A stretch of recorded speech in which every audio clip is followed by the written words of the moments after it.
Also, if you want to, now we're getting into controlling curves. So if you want to, you can go through here and you can say, let's start with a cylinder.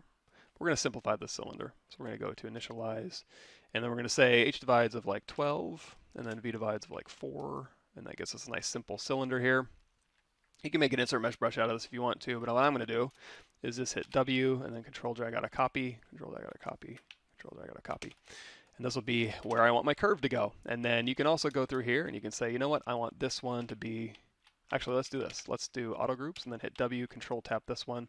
You can like make this one kind of bend out a little bit, and then this one kind of bend in a little bit, and you know what, maybe this starts to rotate here. So maybe that's the path I want it to take. I'm going to do a quick group by normals, and then I'm going to go through here and I can say delete polygroup all. Let me say delete this one. I want to go here to here, and then here to here to here to here, and then I can bridge two, oops, over an edge, bridge, two holes, spline, or whatever one you want to use if you have particular ways you want it to kind of flow. And then now you can make this kind of go here to here to here. So that's one way you can do it. Get a little spline here. So if you want to, you can do another group by normals, and now you have fairly, let's do it like crease poly group, crease level 3, smooth set of 4, so something like this. Get your pipe going.